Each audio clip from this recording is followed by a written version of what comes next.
Walrus and the Carpenter were walking close at hand. They wept like anything to see such quantities of sand. If this were only cleared away, they said, it would be grand. The sea was wet as wet could be, the sand was dry as dry. You could not see a cloud because no cloud was in the sky. No birds were flying overhead, there were no birds to fly. The Walrus and the Carpenter. The Walrus and the Carpenter. The Walrus and the Carpenter. The Walrus and the Carpenter.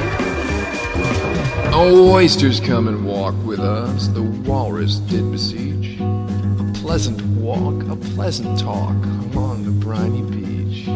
We cannot do with more than four to give a hand to each. The eldest oyster looked at him, but never a word he said. The eldest oyster winked his eye and shook his heavy head, meaning to say he did not choose to leave the oyster bed. The Walrus and the Carpenter. The Walrus and the Carpenter. The Walrus and the Carpenter. The Walrus and the Carpenter. Oh, but four young oysters hurried up, all eager for the treat. Their coats were brushed, their faces were washed, their shoes were clean and neat. And this was odd because, you know, they hadn't any feet. Four other oysters followed them, and yet another four.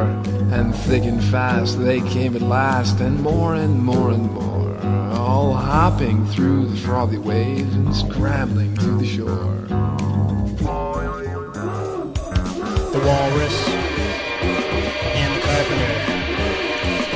The Walrus and the Carpenter. The wall-to-wall carpeting. The Walrus and the Carpenter. The time has come, the Walrus said, to talk of many things. Of shoes and ships and sealing wax and cabbages and kings. And why the sea is boiling hot and whether pigs have wings. But wait a bit, the oysters cried, before we have our chat. For some of us are out of breath and all of us are fat. No hurry, said the Carpenter. They thanked him much for that. The Walrus and the Carpenter. The Walrus, the Carpenter. And the Walrus and the Carpenter. And the Walrus and the Carpenter. A loaf of bread, the Walrus said, is what we chiefly need.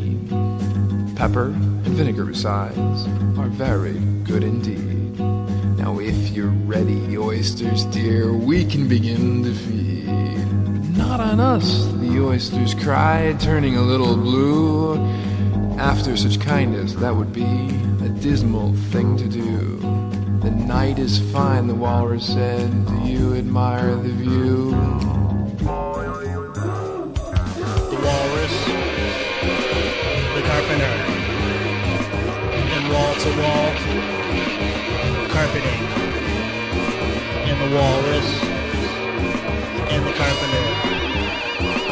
The Walrus, the Carpenter.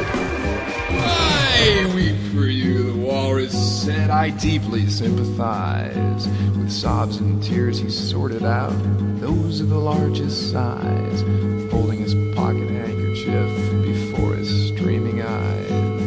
Oysters, cried the Carpenter, you've had a pleasant run. Shall we be trotting home again? But the answer came there none. And this was scarcely odd because they'd eaten everyone. The Walrus, the Carpenter. The Walrus and the Carpenter. The Walrus and the the carpenter. The walrus and the carpenter. Oyster, your time has come. Such a shame, yeah. The walrus and the oysters and that carpenter. Plaintive beseeches, yeah. Quantities of oysters and sand and sea and oyster. Sexual drive from those oysters. Walrus and the carpenter. And the walrus said to the carpenter, "What are you gonna do with those tusks, honey?"